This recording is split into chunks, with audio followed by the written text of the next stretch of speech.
Chapter 11. Imperial Visions. The ancient Romans were used to being defeated. Like the rulers of most of history's great empires, they could lose battle after battle but still win the war. An empire that cannot sustain a blow and remain standing is not really an empire. Yet even the Romans found it hard to stomach the news arriving from northern Iberia in the middle of the 2nd century BC. A small, insignificant mountain town called Numantia, inhabited by the peninsula's native Celts, had dared to throw off the Roman yoke. Rome at the time was the unquestioned master of the entire Mediterranean basin, having vanquished the Macedonian and Seleucid empires, subjugated the proud city-states of Greece, and turned Carthage into a smoldering ruin. The Numantians had nothing on their side but their fierce love of freedom and their inhospitable terrain. They forced legion after legion to surrender or retreat in shame. Eventually, in 134 BC, Roman patience snapped. The Senate decided to send Scipio Aemilianus, Rome's foremost general and the man who had leveled Carthage, to go take care of the Numantians. He was given a massive army of more than 30,000 soldiers. Scipio, who respected the fighting spirit and martial skill of the Numantians, preferred not to waste his soldiers in unnecessary combat. Instead, he encircled Numantia with a line of fortifications, blocking the town's contact with the outside world. Hunger did his work for him. After more than a year, the food supply ran out. When the Numantians realized that all hope was lost, they burned down their town. According to Roman accounts, most of them killed themselves so as not to become Roman slaves. Numantia later became a symbol of Spanish independence and courage. Miguel de Cervantes, the author of Don Quixote, wrote a tragedy called The Siege of Numantia, which ends with the town's destruction, but also with a vision of Spain's future greatness. Poets composed paeans to its fierce defenders, and painters committed majestic depictions of the siege to canvas. In 1882, its ruins were declared a national monument and became a pilgrimage site for Spanish patriots. In the 1950s and 1960s, the most popular comic books in Spain weren't about Superman and Spider-Man. They told of the adventures of El Chapito, an imaginary ancient Iberian hero who fought against the Roman oppressors. The ancient Numantians to this day are Spain's paragons of heroism and patriotism, cast as role models for the country's young people. Yet Spanish patriots extol the Numantians in Spanish, a Romance language that is a progeny of Scipio's Latin. The Numantians spoke a now dead and lost Celtic language. Cervantes wrote The Siege of Numantia in Latin script, and the play follows Greco-Roman artistic models. Numantia had no theaters. Spanish patriots who admire Numantian heroism tend to also be loyal followers of the Roman Catholic Church. Don't miss that first word, a church whose leader still sits in Rome and whose God prefers to be addressed in Latin. Similarly, modern Spanish law derives from Roman law. Spanish politics is built on Roman foundations, and Spanish cuisine and architecture owe far greater a debt to Roman legacies than those of the Celts in Iberia. Nothing is really left of Numantia save ruins. Even its story has reached us thanks only to the writings of Roman historians. It was tailored to the tastes of Roman audiences, which relished in tales of freedom-loving barbarians. The victory of Rome over Numantia was so complete that the victors co-opted the very memory of the vanquished. It's not our kind of story. We like to see underdogs win, but there is no justice in history. Many past cultures have sooner or later fallen prey to the armies of some ruthless empire, which have co-signed them to oblivion. Empires, too, ultimately fail, but they tend to leave behind rich and enduring legacies. Almost all people in the 21st century are the offspring of one empire or another. What is an empire? An empire is a political order with two important characteristics. First, to qualify for that designation, you have to rule over a significant number of distinct peoples. each possessing a different cultural identity and a separate territory. How many is that? 2 or 3 is not sufficient. 20 or 30 is plenty. The imperial threshold passes somewhere in between. Secondly, empires are characterized by flexible borders and a potentially unlimited appetite. They can swallow and digest more and more nations or territories without altering their basic structure or identity. The British state of today has fairly clear borders that cannot be exceeded without altering the fundamental structure and identity of the state. A century ago, almost any place on Earth could have become part of the British Empire. Cultural diversity and territorial flexibility give empires not only their unique character, but also their central role in history. It is thanks to these 2 characteristics that empires have managed to unite diverse ethnic groups and ecological zones under a single political umbrella, thereby fusing together larger and larger segments of the human species and of the planet Earth. It should be stressed that an empire is defined solely by its cultural diversity and flexible borders, rather than by its origins, its form of government, its territorial extent, or the size of its population. An empire need not emerge from military conquest. The Athenian Empire began its life as a voluntary league, and the Habsburg Empire was born in wedlock, cobbled together by a string of shrewd marriage alliances. Nor must an empire be ruled by an autocratic empire. The British Empire, the largest empire in history, was ruled by a democracy. Other democratic, or at least republican, empires have included the modern Dutch, French, Belgian, and American empires, as well as the pre-modern empires of Novgorod, Rome, Carthage, and Athens. Size, too, does not really matter. Empires can be puny. The Athenian Empire, at its zenith, was much smaller in size and population than today's Greece. The Aztec Empire was smaller than today's Mexico. Both were nevertheless empires, whereas modern Greece and modern Mexico are not, because the former gradually subdued dozens and even hundreds of different polities, while the latter have not. Athens lorded over more than 100 formerly independent states, whereas the Aztec Empire, if we can trust its taxation records, ruled 371 different tribes and peoples. How is it possible to squeeze such a human potpourri into the territory of such a modest modern state? It was possible because in the past there were many more distinct peoples in the world, each of which had a smaller population and occupied less territory than today's typical people. The land between the Mediterranean and the Jordan River, which today struggles to satisfy the ambitions of just 2 peoples, easily accommodated in biblical times dozens of nations, tribes, petty kingdoms, and city-states. Empires were one of the main reasons for the drastic reduction in human diversity. The imperial steamroller gradually obliterated the unique characteristics of numerous peoples, such as the Numantians, forging out of them new and much larger groups. Evil empires? In our time, imperialist ranks second only to fascist in the lexicon of political swear words. The contemporary critique of empires commonly takes 2 forms. 1. Empires do not work. In the long run, it is not possible to rule effectively over a large number of conquered peoples. 2. Even if it can be done, it should not be done, because empires are evil engines of destruction and exploitation. Every people has a right to self-determination and should never be subject to the rule of another. From a historical perspective, the first statement is plain nonsense, and the second is deeply problematic. The truth is that empire has been the world's most common form of political organization for the last 2,500 years.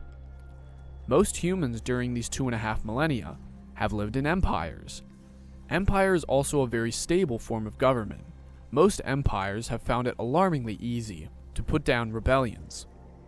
In general, they have been toppled only by external invasion or by a split within the ruling elite. Conversely, Conquered peoples don't have a very good record of freeing themselves from their imperial overlords. Most have remained subjugated for hundreds of years. Typically, they have been slowly digested by the conquering empire until their distinct cultures fizzled out. For example, when the Western Roman Empire finally fell to invading Germanic tribes in 476 AD, the Numantians, Arverni, Helvetians, Samnites, Lusitanians, Umbrians, Etruscans, and hundreds of other forgotten peoples who the Rome conquered centuries earlier did not emerge from the empire's eviscerated carcass like Jonah from the belly of the great fish. None of them were left. The biological descendants of the people who had identified themselves as members of those nations, who had spoken their languages, worshipped their gods, and told their myths and legends, now thought, spoke, and worshipped as Romans. In many cases, the destruction of one empire hardly meant independence for subject peoples. Instead, a new empire stepped into the vacuum created when the old one collapsed or retreated. Nowhere has this been more obvious than in the Middle East. The current political constellation in that region, the balance of power between many independent political entities with more or less stable borders, is almost without parallel any time in the last several millennia. The last time the Middle East experienced such a situation was in the 8th century BC, almost 3,000 years ago.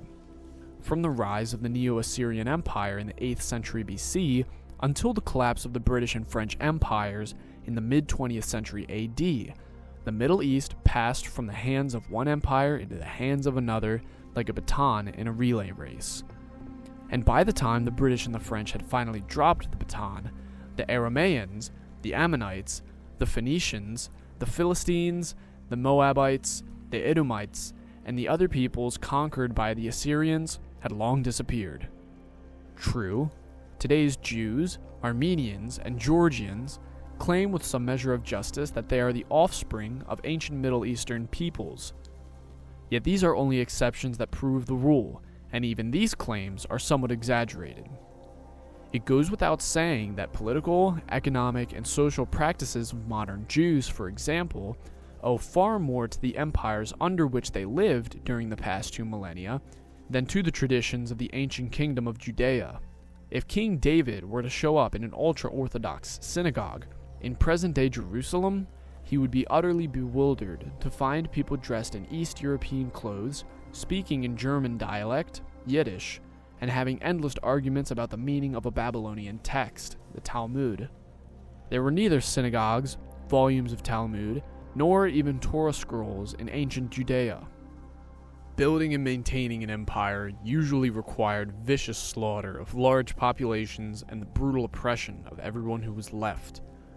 The standard imperial toolkit included wars, enslavement, deportation, and genocide.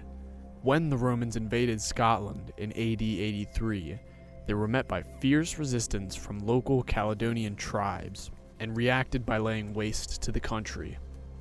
In reply to Roman peace offers, the chieftain Calgacus called the Romans the ruffians of the world and said that to plunder, slaughter, and robbery they give the lying name of empire. They make a desert and call it peace. This does not mean, however, that empires leave nothing of value in their wake. To color all empires black and to disavow all imperial legacies is to reject most of human culture. Imperial elites used the profits of conquest to finance not only armies and forts, but also philosophy, art, justice, and charity. A significant portion of humanity's cultural achievements owe their existence to the exploitation of conquered populations. The profits and prosperity brought by Roman imperialism provided Cicero, Seneca, and St. Augustine with the leisure and wherewithal to think and write. The Taj Mahal could not have been built without the wealth accumulated by the Mughal exploitation of their Indian subjects, and the Habsburg Empire's profits from rule over its Slavic, Hungarian, and Romanian-speaking provinces paid Haydn's salaries and Mozart's commissions. no Caledonian writer preserved Calgacus's speech for posterity. We know of it thanks to the Roman historian Tacitus. In fact, Tacitus probably made it up.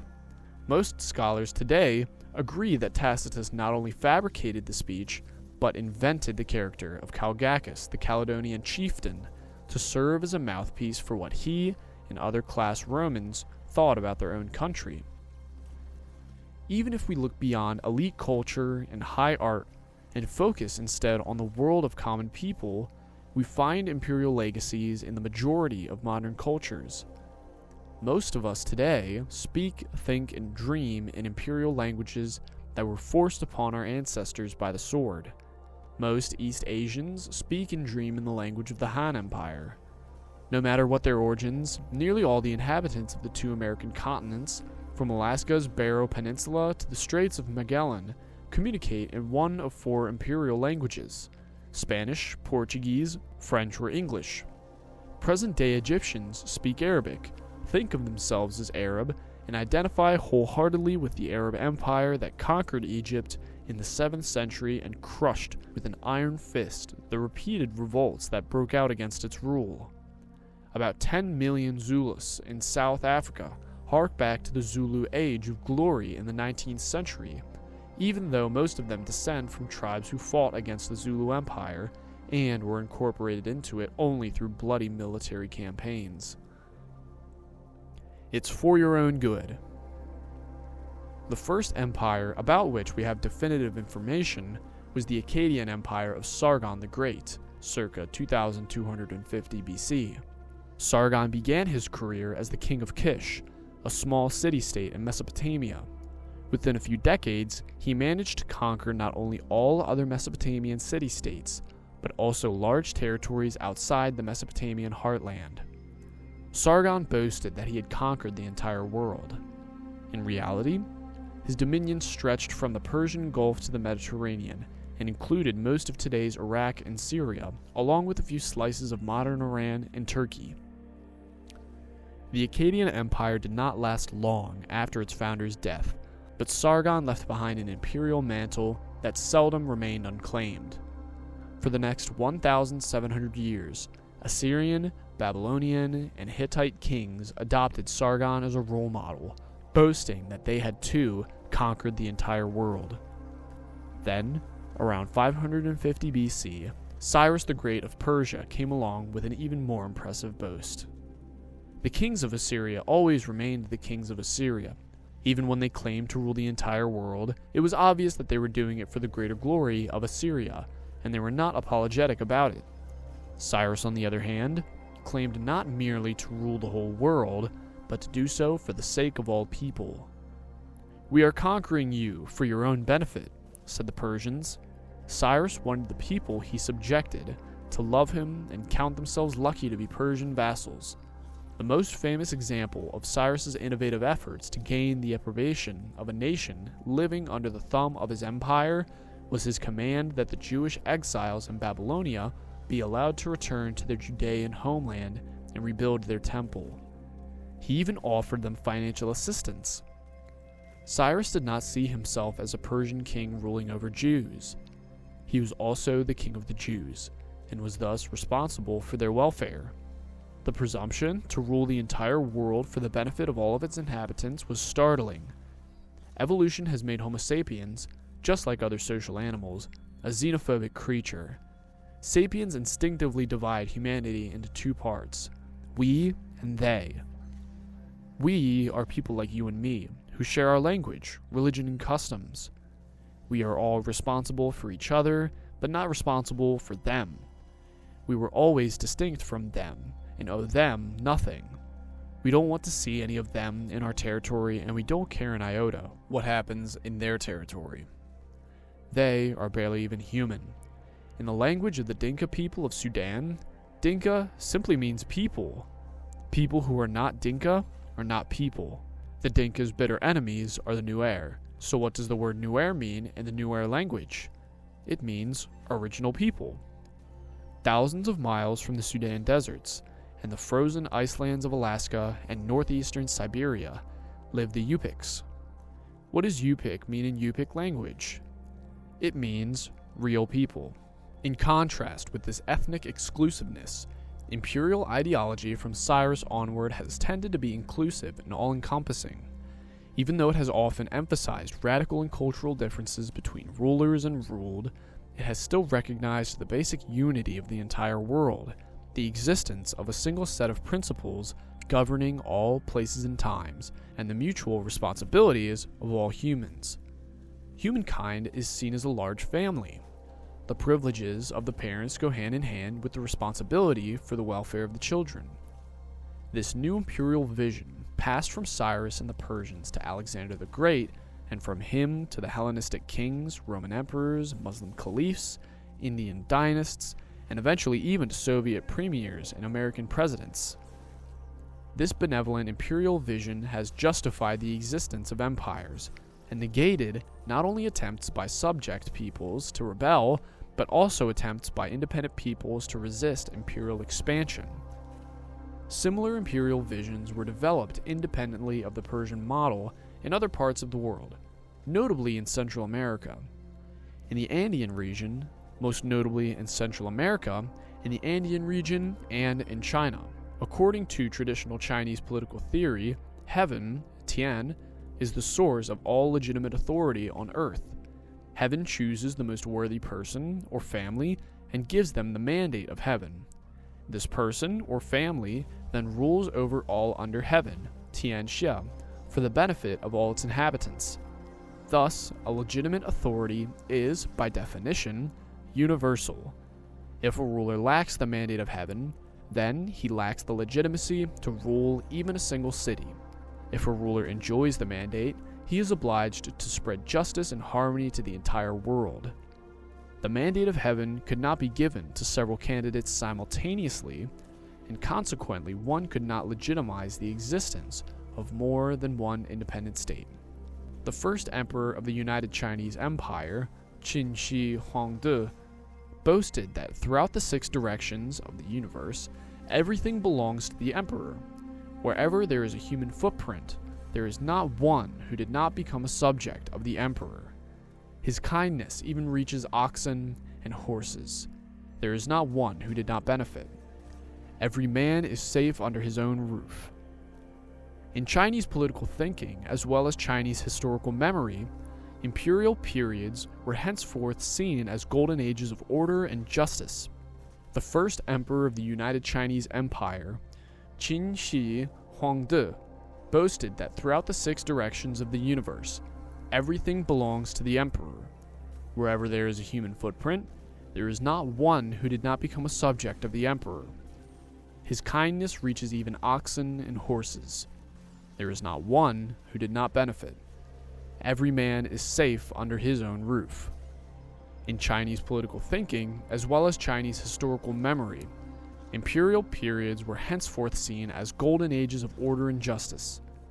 In contradiction to the modern Western view that a just world is composed of separate nation-states, in China, periods of political fragmentation were seen as dark ages of chaos and injustice. This perception has had far-reaching implications for Chinese history. Every time an empire collapsed, the dominant political theory goaded the empires that be not to settle for paltry independent principalities, but to attempt reunification. Sooner or later, these attempts always succeeded. When they become us. Empires have played a decisive part in amalgamating many small cultures into fewer big cultures. Ideas, people, goods, and technology spread more easily within the borders of an empire than in a politically fragmented region. Often enough, it was the empires themselves which deliberately spread ideas, institutions, customs, and norms. One reason was to make life easier for themselves. It is difficult to rule an empire in which every little district has its own set of laws, its own form of writing, its own language, and its own money. Standardization was a boon to emperors. A secondly and equally important reason why empires actively spread a common culture was to gain legitimacy.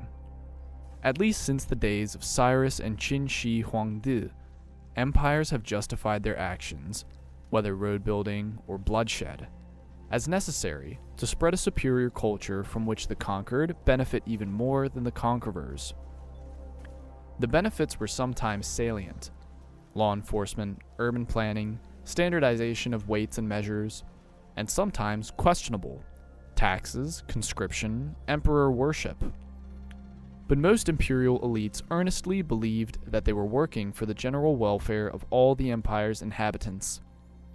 China's ruling class treated their country's neighbors and its foreign subjects as miserable barbarians to whom the empire must bring the benefits of culture.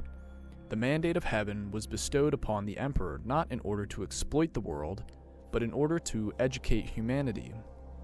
The Romans, too, justified their dominion by arguing that they were endowing the barbarians with peace, justice, and refinement. The wild Germans and painted Gauls had lived in squalor and ignorance until the Romans tamed them with law, cleaned them up in public bathhouses, and improved them with philosophy. The Mauryan Empire in the 3rd century BC took as its mission the dissemination of Buddhist teachings to an ignorant world. The Muslim caliphs received a divine mandate to spread the power of the prophet's revelation, peacefully, if possible, but by the sword if necessary. The Spanish and Portuguese empires proclaimed that it was not riches they sought in the Indies and Americas, but converts to the true faith. The sun never set on the British mission to spread the twin gospels of liberalism and free trade. The Soviets felt duty-bound to facilitate the inexorable historical march from capitalism towards the utopian dictatorship of the proletariat. Many Americans nowadays maintain that their government has a moral imperative to bring third world countries the benefits of democracy and human rights, even if these goods are delivered by cruise missiles and F-16s. The cultural ideas spread by empire were seldom the exclusive creation of the ruling elite. Since the imperial vision tends to be universal and inclusive, it was relatively easy for imperial elites to adopt ideas, norms, and traditions from wherever they found them, rather than to stick fanatically to a single hidebound tradition. While some emperors sought to purify their cultures and return to what they viewed as their roots, for the most part, empires have begot hybrid civilizations that absorbed much from their subject peoples. The imperial culture of Rome was Greek as much as it was Roman. The imperial Abbasid culture was part Persian, part Greek, part Arab. Imperial Mongol culture was a Chinese copycat.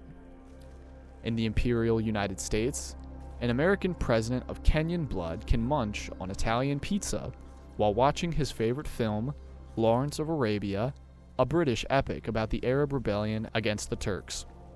Not that this cultural melting pot made the process of cultural assimilation any easier for the vanquished. The imperial civilization may well have absorbed numerous contributions from various conquered peoples, but the hybrid result was still alien to the vast majority. The process of assimilation was often painful and traumatic. It is not easy to give up a familiar and loved local tradition, just as it is difficult and stressful to understand and adopt a new culture. Worse still, even when subject peoples were successful in adopting the imperial culture, it could take decades, if not centuries, until the imperial elite accepted them as part of us. The generations between conquest and acceptance were left out in the cold. They already lost their beloved culture, but they were not allowed to take an equal part in the imperial world. On the contrary, their adopted culture continued to view them as barbarians. Imagine an Iberian of good stock living a century after the fall of Numantia. He speaks his native Celtic dialect with his parents, but has acquired impeccable Latin with only a slight accent because he needs it to conduct business and deal with the authorities. He indulges his wife's penchant for elaborately ornate baubles, but is a bit embarrassed that she, like other local women, retains this relic of Celtic taste. He'd rather have her adopt the clean simplicity of the jewelry worn by the Roman governor's wife. He himself wears Roman tunics, and thanks to his success as a cattle merchant, due in no small part to his expertise in the intricacies of Roman commercial law, he has been able to build a Roman-style villa.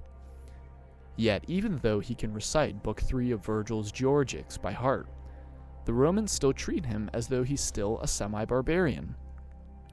He realizes with frustration that he'll never get a government appointment, or one of the really good seats in the amphitheater. In the late 19th century, many educated Indians were taught the same lesson by their British masters.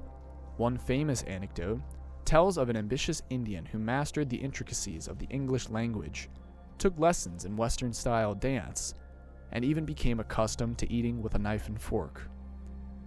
Equipped with his new manners, he traveled to England, studied law at University College London, and became a qualified barrister. Yet this young man of law, bedecked in suit and tie, was thrown off a train in the British colony of South Africa for insisting on traveling first class instead of settling for third class where, quote, colored men like him were supposed to ride. His name was Mohandas Karamchand Gandhi. In some cases, the processes of acculturation and assimilation eventually broke down the barriers between newcomers and the old elite. The conquered no longer saw the empire as an alien system of occupation, and the conquerors came to view their subjects as equal to themselves. Rulers and ruled alike came to see them as us. All the subjects of Rome eventually, after centuries of imperial rule, were granted Roman citizenship. Non-Romans rose to occupy the top ranks in the officer corps of the Roman legions and were appointed to the Senate.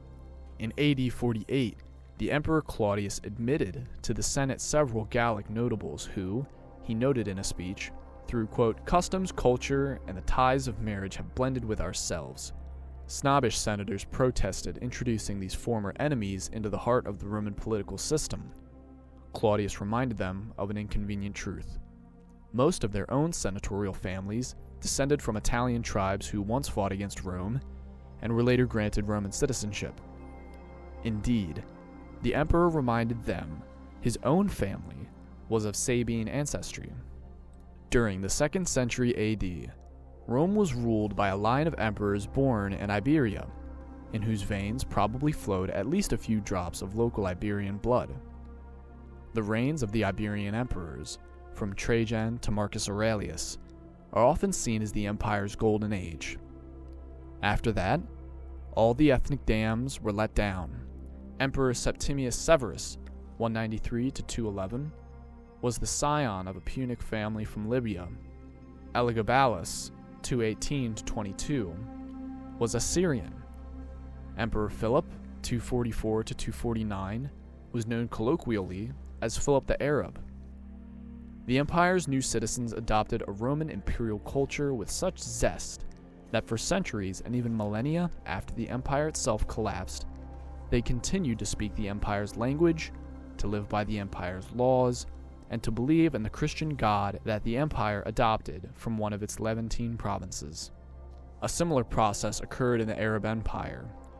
When it was established in the mid-7th century AD, it was based on a sharp division between the ruling Arab Muslim elite and the subjugated Egyptians, Syrians, Aryans, and Berbers, who were neither Arabs nor Muslim. Many of the empire's subjects gradually adopted the Muslim faith, the Arabic language, and a hybrid imperial culture. The old Arab elite looked upon these parvenus with deep hostility, fearing to lose its unique status and identity. The frustrated converts clamored for an equal share within the empire and in the world of Islam. Eventually, they got their way. Egyptians, Syrians, Mesopotamians were increasingly seen as Arabs. Arabs, in their turn, whether authentic Arabs from Arabia or newly minted Arabs from Egypt and Syria, came to be increasingly dominated by non-Arab Muslims, in particular by Iranians, Turks, and Berbers. The great success of the Arab imperial project was that the imperial culture that it created was wholeheartedly adopted by numerous non-Arab people who continued to uphold it, develop it, and spread it, even after the original empire collapsed and the Arabs as an ethnic group lost their dominion. In China, the success of the imperial project was even more thorough. For more than 2,000 years, a welter of ethnic and cultural groups, first termed barbarians, were successfully integrated into Imperial Chinese culture and became Han Chinese, so named after the Han Empire that ruled China from 206 BC to AD 220. The ultimate achievement of the Chinese Empire is that it is still alive and kicking, yet it is hard to see it as an empire except in the outlying areas such as Tibet and Xinjiang. More than 90% of the population of China are seen by themselves and others as Han. We can understand the decolonization process of the last few decades in a similar way. During the modern era, Europeans conquered much of the globe under the guise of spreading a superior Western culture. They were so successful that billions of people gradually adopted significant parts of that culture. Indians, Africans, Arabs, Chinese, and Maoris learned French, English, and Spanish. They began to believe in human rights and the principle of self-determination, and they adopted Western ideologies such as liberalism, capitalism, communism, feminism, and nationalism. The imperial cycle. During the 20th century, local groups that had adopted Western values claimed equality with their European conquerors in the name of these very values. Many anti-colonial struggles were waged under the banners of self-determination, socialism, and human rights, all of which are Western legacies.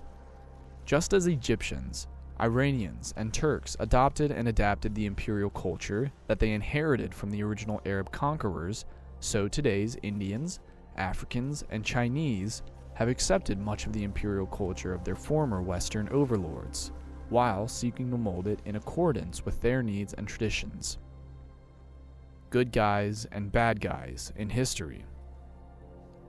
It is tempting to divide history neatly into good guys and bad guys, with all empires among the bad guys.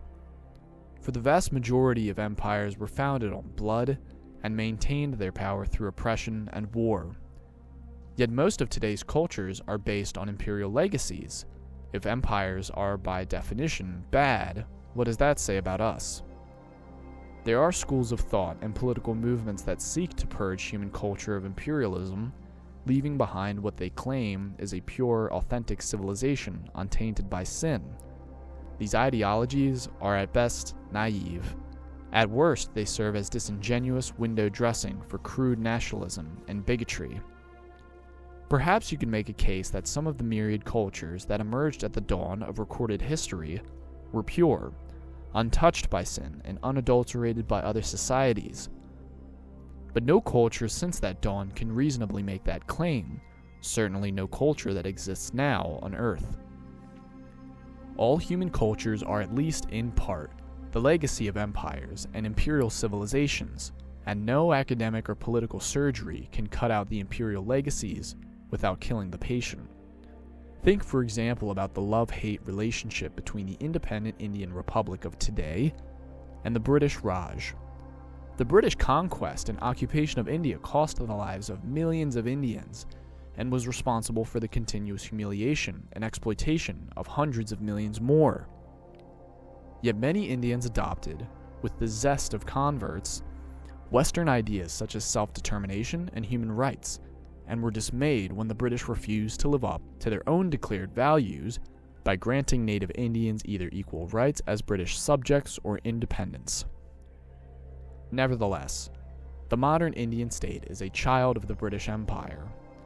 The British killed, injured, and persecuted the inhabitants of the subcontinent, but they also united a bewildering mosaic of warring kingdoms, principalities, and tribes, creating a shared national consciousness and a country that functioned more or less as a single political unit. They laid the foundations of the Indian judicial system, created its administrative structure, and built the railroad network that was critical for economic integration. Independent India adopted Western democracy in its British incarnation as a form of government.